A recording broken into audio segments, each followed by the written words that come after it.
ഖത്തറിലെ മലയാളികൾക്കിടയിൽ പ്രവർത്തിക്കുന്ന focus Qatar എന്ന സംഘടനയുടെ CEO മിസ്റ്റർ ഷമീർ വലിയ വീട്ടിലാണ് നിങ്ങളോട് സംസാരിക്കുന്നത്. ഫോക്കസ് ഖത്തർ നമുക്കറിയാം, ഇന്ന് നമ്മുടെ പ്രവാസ ലോകത്ത് ഒട്ടനവധി സംഘടനകൾ പ്രവർത്തിച്ചു വരുന്നുണ്ട്. നമ്മുടെ വളരെ ചെറിയ, ഇപ്പോൾ നമ്മൾ സംസാരിച്ചു കഴിഞ്ഞാൽ മഹല്ല് തലം മുതൽ നമ്മുടെ സംസ്ഥാന തലം വരെയുള്ള വിവിധ ഘട്ടങ്ങളിൽ വർക്ക് ചെയ്യുന്ന ഒരുപാട് സംഘടനകൾ പ്രവാസ ലോകത്തുണ്ട്. പക്ഷേ ഈ സംഘടനകളിൽ നിന്ന് ഫോക്കസ് ഖത്തറിനെ വ്യത്യസ്തമായി നിലനിർത്തുന്നത് ഒന്ന്, തികച്ചും യുവജനങ്ങൾക്കിടയിൽ മാത്രം പ്രവർത്തിക്കുകയും യുവജനങ്ങളുടെ കഴിവുകളെ കണ്ടെത്തിക്കൊണ്ട് അത് സാമൂഹികമായ ഉന്നതിക്ക് വേണ്ടി, ഉന്നമനത്തിന് വേണ്ടി ഉപയോഗപ്പെടുത്തുകയും അതോടൊപ്പം തന്നെ യുവാക്കൾക്ക് അവരുടെ കഴിവുകളെ സ്വയം കണ്ടെത്തുവാനും അങ്ങനെ അവർ ആർജിച്ചെടുക്കുന്ന കഴിവുകളെ അവരുടെ ഒരു സ്വതന്ത്രമായ ചിന്തകൾക്ക് വിട്ടുകൊണ്ട് എങ്ങനെ നല്ല രീതിയിൽ ഉപയോഗപ്പെടുത്താമെന്നതിനെക്കുറിച്ച് പഠിക്കുകയും ചെയ്തൊരു സമയത്താണ് ഇങ്ങനെയൊരു സംഘടന നമുക്ക് രൂപപ്പെട്ടു വന്നത്. 2004 നമ്മൾ ഈ സംഘടന ഇവിടെ രൂപീകരിക്കുന്നത്. ഇങ്ങനെയുള്ള കുറേ ചിന്തകൾ ഈ യുവാക്കൾക്ക് മാത്രമായി ഒരിടം ഉണ്ടാവണമെന്നും യുവാക്കളുടെ ചിന്തകളെയും കഴിവുകളെയും ഒന്ന് ഒരുമിപ്പിച്ചുകൊണ്ട് ഒരു സംഘടന രൂപീകരിക്കണമെന്നും ഉള്ളൊരു ചിന്ത ഇവിടെയുള്ള കുറച്ച് ആളുകൾക്ക്, ഖത്തറിലെ കുറച്ച് ആളുകൾക്ക് വന്നപ്പോഴാണ് നമ്മളിത് രൂപീകരിച്ചത്. കഴിഞ്ഞ 8 വർഷമായി സമൂഹത്തിന്റെ വിവിധ മേഖലകളിൽ ഫോക്കസ് അതിന്റെ പ്രവർത്തനം നടത്തി വരികയാണ്. ഖത്തറിൽ നമുക്കറിയാം, നിങ്ങൾ നേരത്തെ പറഞ്ഞ പോലെ തന്നെ ഒരുപാട് സംഘടനകളുണ്ട്. അപ്പോൾ ഫോക്കസ് എന്ന പേരിൽ വേറൊരു സംഘടനയുടെ എന്താണ് വ്യതിരിക്തത? ഇപ്പോൾ ഫോക്കസ് എന്ന ഒരു വാക്ക് തന്നെ നമ്മൾ എടുത്തു കഴിഞ്ഞാൽ അതിന്റെ അക്ഷരങ്ങൾ സൂചിപ്പിക്കുന്നത് ഒന്ന് ഫ്രട്ടേണിറ്റി, സാഹോദര്യം, അതുപോലെ തന്നെ ഒബീഡിയൻസ്, അനുസരണം, കമ്മിറ്റ്മെന്റ്, നമുക്കുണ്ടാവേണ്ട അർപ്പണ മനോഭാവം, അതുപോലെ തന്നെ യൂണിറ്റി, നമുക്ക് പരസ്പരം ഉണ്ടാവേണ്ട ഐക്യബോധം, അതുപോലെ തന്നെ സർവീസ്. ഇത്തരം ഗുണങ്ങളെല്ലാം ഒരുമിച്ച് ചേർന്നുകൊണ്ട് നമ്മിൽ ഉണ്ടായിരിക്കേണ്ട സേവന മനോഭാവം.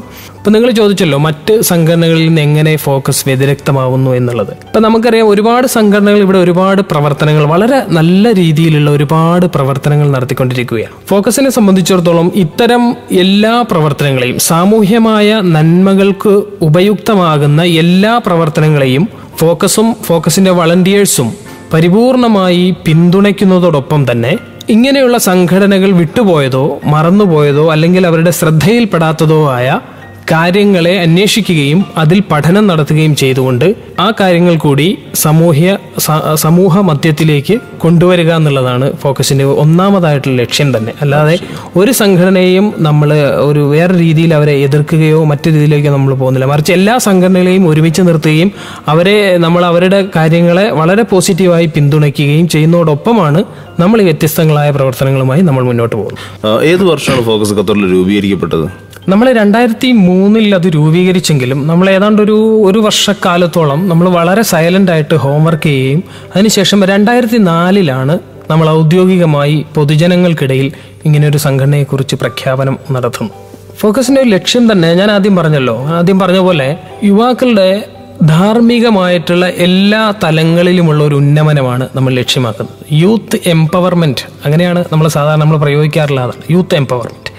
അപ്പോൾ അതിൽ ഏതൊക്കെ രീതിയിലാവാം, അവർക്ക് അവരുടെ ജോലി സംബന്ധമായ കാര്യങ്ങളാവാം, അവരുടെ കുടുംബ ജീവിതവുമായി ബന്ധപ്പെട്ടതാവാം, അവരുടെ സാമൂഹ്യമായ ബാധ്യതകളെക്കുറിച്ചുള്ള ഓർമ്മപ്പെടുത്തലും അതിലുള്ള ഒരു ഉന്നമനവുമാവാം.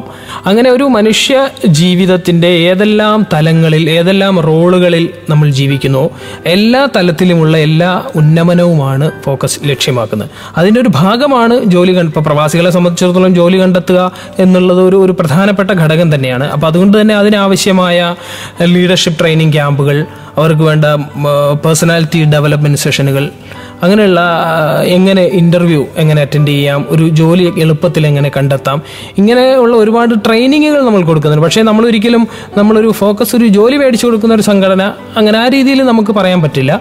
പക്ഷേ അതിനുവേണ്ടിയുള്ള എല്ലാ തലത്തിലുമുള്ള എല്ലാ സഹായങ്ങളും ഫോക്കസിൻ്റെ ഭാഗത്തു നിന്ന് ലഭിക്കും തീർച്ചയായും.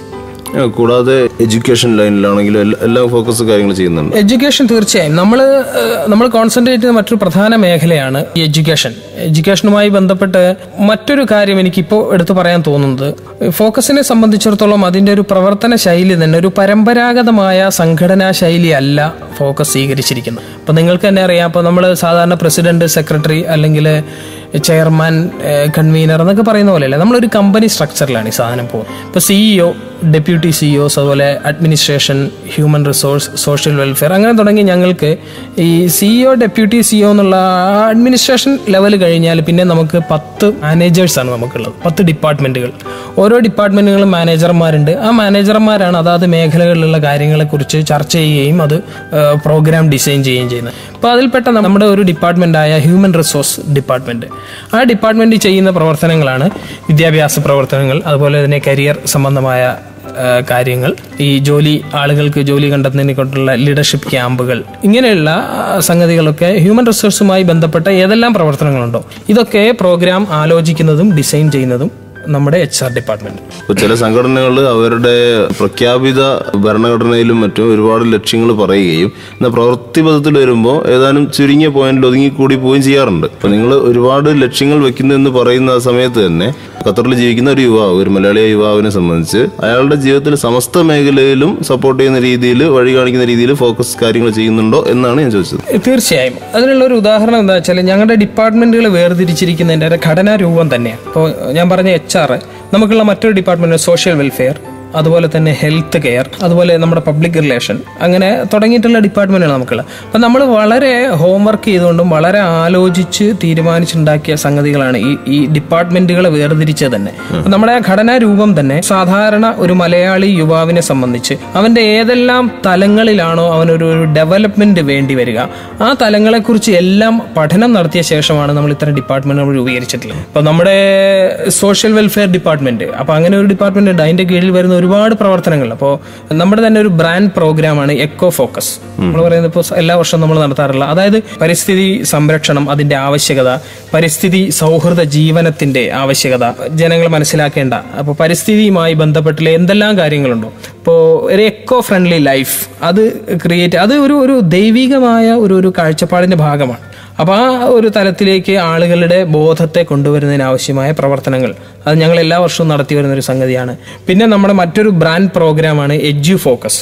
നേരത്തെ പറഞ്ഞ വിദ്യാഭ്യാസ സംബന്ധമായ, ഇപ്പോൾ നമ്മൾ അടുത്ത വെള്ളിയാഴ്ച 22-ാം തീയതി വെള്ളിയാഴ്ച ഖത്തറിൽ നടക്കാൻ പോകുന്ന ഒരു സംഗതി ടിപ്സ് എന്ന് പറഞ്ഞിട്ട്, ഇപ്പോൾ എഞ്ചിനീയറിംഗ് മെഡിക്കൽ എൻട്രൻസ് എക്സാമിന് തയ്യാറായി നിൽക്കുന്ന കുട്ടികൾക്ക് വേണ്ടി, അവർക്ക് വേണ്ടി മാത്രം നമ്മൾ നടത്തുന്ന ഒരു മോഡൽ എക്സാം, അത് ഈ വെള്ളിയാഴ്ച ഇൻഷാ അല്ലാഹ് നടക്കാൻ പോവുകയാണ്. അപ്പോൾ അത് നമ്മുടെ മറ്റൊരു വിദ്യാഭ്യാസ പ്രവർത്തനത്തിന്റെ ഭാഗമാണ്. ഈ ആരോഗ്യ മേഖലയിൽ എന്തൊക്കെയാണ് ഫോക്കസ്? ആരോഗ്യ മേഖലയിൽ അത് നമ്മുടെ ഹെൽത്ത് കെയർ ഡിപ്പാർട്ട്മെന്റ് ചെയ്യുന്ന ഒരു കാര്യമാണ്. അപ്പോൾ ആരോഗ്യ മേഖലയിൽ നിങ്ങൾക്കറിയാം, ഇവിടെ ഒരുപാട് സംഘടനകൾ ഈ മെഡിക്കൽ ക്യാമ്പുകൾ നടത്താറുണ്ട്.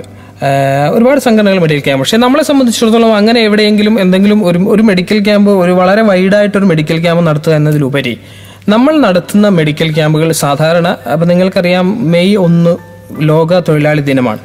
ഈ ലോക തൊഴിലാളി ദിനത്തോടനുബന്ധിച്ച് നമ്മൾ നടത്തുന്ന സുപ്രീം കൗൺസിൽ ഓഫ് ഹെൽത്തുമായി സഹകരിച്ചുകൊണ്ട് ഫോക്കസ് ഖത്തർ നടത്തുന്ന ഒരു പരിപാടിയാണ് ഒരു മെഡിക്കൽ ക്യാമ്പ്. അപ്പോൾ ഈ മെഡിക്കൽ ക്യാമ്പ് എക്സ്ക്ലൂസീവ്ലി ഫോർ ലേബേഴ്സാണ്. അപ്പോൾ നമ്മുടെ ഫോക്കസ് വളണ്ടിയേഴ്സ് ഇൻഡസ്ട്രിയൽ ഏരിയ അതുപോലെയുള്ള ലേബർ ക്യാമ്പുകളിൽ ചെന്നുകൊണ്ട് ലേബർമാരെ അവിടുന്ന് അവരെ ബസ് അറേഞ്ച് ചെയ്ത് അവരെ നമ്മുടെ മെഡിക്കൽ കമ്മീഷനിൽ വെച്ചാണ് സാധാരണ ഈ ക്യാമ്പ് നടക്കാറുള്ളത്. ഇപ്പോൾ ഈ വരുന്ന മെയ് മാസവും നടക്കേണ്ടതാണ്. അതിന്റെ ചില പ്രിപ്പറേഷൻസ് നമ്മളിപ്പോൾ തന്നെ സ്റ്റാർട്ട് ചെയ്തിട്ടുണ്ട്. അപ്പോൾ നമ്മൾ അബുഹമൂറിലുള്ള നമ്മുടെ മെഡിക്കൽ കമ്മീഷനിൽ വെച്ചാണ് നടക്കുക. അപ്പോൾ നമ്മളവിടെ ഈ ലേബർമാരെ എല്ലാവരെയും അവിടെ നമ്മൾ എത്തിക്കുകയും അവർക്ക് വേണ്ട മെഡിക്കൽ ചെക്കപ്പുകളൊക്കെ നടത്തി ആവശ്യമായ വേണ്ടവർക്ക് അവിടുന്ന് തന്നെ നമ്മൾ സൗജന്യമായി മരുന്ന് നൽകി ഒരു ഡിന്നറും കഴിഞ്ഞിട്ടാണ് അവരുടെ ക്യാമ്പുകളിൽ നമ്മൾ തിരിച്ചുകൊണ്ട് നമ്മൾ എത്തിച്ചു കൊടുക്കുകയാണ്. അതിനായിട്ട് നമ്മുടെ വളണ്ടിയർമാർ അതിനുവേണ്ടി സജ്ജരായിട്ട് അവിടെ ഉണ്ടാവും. അതായത് ചില കമ്പനികൾ ക്യാമ്പുകൾ അവരുടെ തന്നെ ബസ് പ്രൊവൈഡ് ചെയ്യും. ഇനി അങ്ങനെ തരാത്തവർക്ക് വേണ്ടി നമ്മൾ വേറെ ബസ്സുകൾ അറേഞ്ച് ചെയ്തിട്ട് നമ്മുടെ വളണ്ടിയേഴ്സ് അവരെ തിരിച്ച് ക്യാമ്പിൽ കൊണ്ടാക്കും. സമൂഹത്തിൽ ഏറ്റവും വരുമാനം കുറഞ്ഞ തികച്ചും ഞങ്ങൾ എക്സ്ക്ലൂസീവ്ലി ഫോർ ലേബേഴ്സ്, അതാണ് നമ്മൾ പറഞ്ഞത്. വളരെ തികച്ചും അർഹരായ ആളുകൾക്ക് വേണ്ടി മാത്രമാണ് അത് ചെയ്യുക. അപ്പൊ അതിനോടനുബന്ധിച്ച് നടക്കുന്ന ചില സംഗതികളാണ്. ഇപ്പൊ കഴിഞ്ഞ വർഷം നടന്ന ക്യാമ്പിൽ നമ്മൾ ഹെൽത്ത് കാർഡ് ഇല്ലാത്ത ആളുകൾ, പാവങ്ങളായ ആളുകളുണ്ടാവും. അപ്പൊ ഹെൽത്ത് കാർഡ് ഇല്ലാത്ത ആളുകളെ കണ്ടെത്തി അവർക്ക്, ഇപ്പം നമ്മൾ അന്ന് 100 ഹെൽത്ത് കാർഡാണ് നമ്മൾ കൊടുക്കണമെന്ന് വിചാരിച്ചു. പക്ഷെ പല സംഭവങ്ങൾ വെച്ചാൽ ഈ ലേബർമാരെ കോർഡിനേറ്റ് ചെയ്യുമ്പോൾ പലപ്പോഴും അപ്പോൾ അവരുടെ ID കാർഡുകൾ, അവരുടെ പാസ്പോർട്ടുകൾ കിട്ടാനുള്ള വിഷമം, അങ്ങനെയുള്ള ഒരുപാട് കോർഡിനേഷൻ പ്രോബ്ലംസ്. അപ്പോൾ നമ്മളവിടെ ഈ പ്രത്യേകിച്ച് ലേബർ ക്യാമ്പിലേക്ക് കടന്നു ചെല്ലുമ്പോഴാണ് നമുക്ക് മനസ്സിലാകുന്നത് ഇങ്ങനെയുള്ള ഒരുപാട് പ്രശ്നങ്ങൾ അവർ അനുഭവിക്കുന്നുണ്ട്. അപ്പോൾ അതുകൊണ്ട് തന്നെ ഇതൊന്ന് സോർട്ട് ഔട്ട് ചെയ്ത് എടുക്കുക എന്ന് പറഞ്ഞാൽ വളരെ സങ്കീർണമായ പ്രശ്നങ്ങളാണ്. അപ്പോൾ അങ്ങനെ നമുക്ക് കഴിഞ്ഞ ക്യാമ്പിൽ ആദ്യത്തെ ആ ഒരു 2 മാസത്തിനുള്ളിൽ മുഴുവൻ കാർഡ് നമുക്ക് കൊടുക്കാനായില്ല. ഇങ്ങനെയുള്ള പ്രശ്നങ്ങൾ കാരണം. എങ്കിലും നമ്മൾ അതിന്റെ ഫോളോ അപ്പുകൾ നടത്തുകയും പരമാവധി ആളുകൾക്ക് അത് എത്തിച്ചു കൊടുക്കുകയും ചെയ്യുന്നുണ്ട്. ദോഹയിൽ പലരും സൗജന്യ മെഡിക്കൽ ക്യാമ്പുകൾ നടത്തുന്നുണ്ട്. പക്ഷെ അത് ഈ പറഞ്ഞ പോലെ അർഹിക്കുന്നവർക്ക് തന്നെ എത്തിക്കൊള്ളുന്നില്ല, അല്ലാതെ പല ഘട്ടത്തിലുള്ളവർക്ക് എത്തും. ഇത് ബേസിക്കലി ഏറ്റവും കുറഞ്ഞ വരുമാനക്കാർക്ക് തന്നെ എത്തുന്നെന്ന് ഉറപ്പുവരുത്തുമ്പോൾ അതൊരു നല്ല കാര്യം തന്നെ. ഫോക്കസിന്റെ കഴിഞ്ഞ ഇത്രയും വർഷങ്ങൾക്കിടയിലുള്ള പ്രവർത്തനത്തിൽ നിങ്ങളുടെ കാഴ്ചപ്പാടിൽ എടുത്തു പറയത്തക്ക രീതിയിലുള്ള പ്രോജക്റ്റുകൾ എന്തൊക്കെയാണ് ഇപ്പോൾ ചെയ്തിട്ടുള്ളത്? നമ്മുടെ ഏറ്റവും എടുത്തു പറയാവുന്ന സംഗതികളാണ് ഞാൻ ഈ പറഞ്ഞ ലേബേഴ്സിന് വേണ്ടിയുള്ള മെഡിക്കൽ ക്യാമ്പും അതുപോലെ തന്നെ നമ്മുടെ ബ്രാൻഡ് പ്രോഗ്രാംസ് ആയ എഡ്യു ഫോക്കസ്, എക്കോ ഫോക്കസ് തുടങ്ങിയുള്ള സംഗതികൾ. പിന്നെ എപ്പോഴും ഒരുപക്ഷെ നമ്മൾ വളരെ ഓർത്തിരിക്കുന്ന, ഞാൻ ഇതിൻ്റെ ഒരു ഫോക്കസിൻ്റെ ഒരു ഉത്തരവാദിത്തപ്പെട്ട പ്രവർത്തകനായതിനു ശേഷം ഞാൻ വളരെ എൻ്റെ മനസ്സിൽ തട്ടിയ ഒരു സംഗതി എന്താ വെച്ചാൽ, നിങ്ങൾക്കറിയാം ദുബൈയിലുള്ള ഷാർജയിലുള്ള KV ഷംസുദ്ദീൻ, വളരെ സാമ്പത്തിക വിദഗ്ധനായ അദ്ദേഹത്തെ ദോഹയിൽ ആദ്യമായി നമ്മൾ ഇൻട്രൊഡ്യൂസ് ചെയ്യുന്നത് ഫോക്കസിന്റെ ഒരു വേദിയിലാണ്. എനിക്ക് തോന്നുന്നു ഒരു 6 കൊല്ലം മുമ്പാണ്. അപ്പൊ നമ്മൾ ഇവിടെ വന്നപ്പോൾ ഒരു പബ്ലിക്കിന് വേണ്ടി നമ്മളൊരു പ്രോഗ്രാം ചെയ്തു. പിന്നീട് അദ്ദേഹത്തിൻ്റെ കൂടെ ഇൻട്രസ്റ്റ് കാരണം നമ്മൾ ഇൻഡസ്ട്രിയൽ ഏരിയയിലെ ചില ലേബർ ക്യാമ്പുകളിൽ കടന്നു ചെന്നിട്ട് കുറേ തൊഴിലാളികളായ ആളുകളെ വിളിച്ചു ചേർത്തിട്ട് ക്യാമ്പിൽ വെച്ച് തന്നെ എങ്ങനെയാണ് നിങ്ങൾക്ക് കിട്ടുന്ന ഈ ചെറിയ വരുമാനമാണെങ്കിൽ തന്നെയും അതെങ്ങനെ കൃത്യമായി ഉപയോഗിക്കാം, കുടുംബത്തിന് വേണ്ടി എങ്ങനെ അത് കൃത്യമായി ഉപയോഗിക്കാം എന്നതിനെ കുറിച്ച് KV ഷംസുദ്ദീൻ്റെ ഒരു ക്ലാസ് എടുക്കുന്നുണ്ട്. അന്ന് അവിടെ വന്ന പല തൊഴിലാളികളും അവർ ഇങ്ങനെ ഒരു സംഭവം തന്നെ അവരവരുടെ ജീവിതത്തിൽ ആദ്യമായിട്ട് കേൾക്കുകയാണ്. അപ്പോൾ ഇതിങ്ങനെ പറയുകയും ഇങ്ങനെയൊക്കെ സംഗതികളുണ്ടെന്ന് മനസ്സിലാക്കുകയും ചെയ്തുകൊണ്ട് അവർ ഇത് സംഘടിപ്പിച്ച സംഘാടകരായ ഞങ്ങളുടെ അടുത്ത് വന്നിട്ട് വളരെ വളരെ ഒരു കരഞ്ഞു പോകുന്ന ഒരു അനുഭവം, അത് ശരിക്കും എൻ്റെ ഒരു മനസ്സിൽ തട്ടിയ ഒരു സംഗതിയാണ്. കാരണം ഇങ്ങനെയുള്ള പാവങ്ങളായ ആളുകൾ, ഒരുപാട് ആളുകൾ ജീവിക്കുന്നു, അവർക്കിടയിലേക്ക് ഇറങ്ങിച്ചെല്ലുക എന്നുള്ളത് തികച്ചും വളരെ വ്യത്യസ്തമായ അനുഭവങ്ങളാണ് നമുക്ക് തരുന്നത്. ഇപ്പം വരാനിരിക്കുന്ന യൂത്ത് കോൺഫറൻസ് ഉണ്ടല്ലോ, അതിന്റെ ഒരു ബ്രീഫ് ആയിട്ടുള്ള ഡീറ്റെയിൽസ് കൂടെ പറഞ്ഞിട്ട് നമുക്ക് നിർത്താൻ തോന്നുന്നു. ഞാൻ നേരത്തെ പറഞ്ഞതുപോലെ തന്നെ യൂത്ത് കോൺഫറൻസ് കൊണ്ട് തന്നെ നമ്മൾ ഉദ്ദേശിച്ചതും കേവലം ഒരു സമ്മേളനം നടത്തി പിരിയുക എന്നുള്ളത് നമ്മുടെ ലക്ഷ്യമല്ല. മറിച്ച് നമ്മൾ ഈ ഇതുവരെ പറഞ്ഞു വന്ന മുഴുവൻ കാര്യങ്ങളിലേക്കും യുവാക്കളുടെ ശ്രദ്ധ ക്ഷണിക്കുകയും അവരെ ഇതിനുവേണ്ടി സജ്ജരാക്കുകയും ചെയ്യുക എന്നുള്ളതാണ് ആത്യന്തികമായി ഈ സമ്മേളനം കൊണ്ടുള്ളൊരു ഉദ്ദേശം. അപ്പോൾ ആ സമ്മേളനത്തിൽ പങ്കെടുക്കുന്ന അതിൻ്റെ പ്രതിനിധികളായി വരുന്ന ആളുകൾക്ക് തീർച്ചയായും ആ സമ്മേളനത്തിൽ നിന്ന് കിട്ടുന്ന ഓരോ സെഷൻസും അതുപോലുള്ളതായിരിക്കും. അതുകൊണ്ടാണ് നേരത്തെ പറഞ്ഞതുപോലെയുള്ള വളരെ പ്രഗത്ഭരായ ആളുകൾ ഇപ്പോൾ എന്തെങ്കിലും ഒരു പ്രസംഗം നടത്തി അതൊന്ന് കേട്ട് അത് പിരിഞ്ഞു പോകുക എന്നുള്ളതല്ല നമ്മുടെ ലക്ഷ്യം. മറിച്ച് എന്തെങ്കിലും നമുക്ക് അവിടെ നിന്ന് നമുക്ക് തിരിച്ചു പോകുമ്പോൾ, ഞാൻ ഈ സമ്മേളനത്തിൽ പങ്കെടുത്തു പോകുന്നത് കൊണ്ട് എൻ്റെ ജീവിതത്തിൽ എനിക്ക് എന്തെങ്കിലും ഒരു മാറ്റം സംഭവിച്ചേക്കാം, അല്ലെങ്കിൽ ഇവരീ പറയുന്ന കാര്യങ്ങളുടെ കൂടെ ഒരുമിച്ച് നിൽക്കാൻ എനിക്കും കഴിയേണ്ടതുണ്ട് എന്നൊരു ചിന്ത ഓരോ ആളുകളുടെയും മനസ്സിലുണ്ടാവുക. അപ്പോൾ ആ ഒരു ലക്ഷ്യത്തിലൂടെയാണ് നമ്മളതിൻ്റെ പ്രവർത്തനങ്ങൾ നടത്തിക്കൊണ്ടിരിക്കുന്നത്. അതുകൊണ്ട് തീർച്ചയായും ഈയൊരു സമ്മേളനം ദോഹയിലെ, പ്രത്യേകിച്ച് ഖത്തറിലെ മുഴുവൻ യുവാക്കളെ സംബന്ധിച്ചിടത്തോളവും ഒരു വളരെ ഹൃദ്യമായ ഒരു അനുഭവമായിരിക്കും.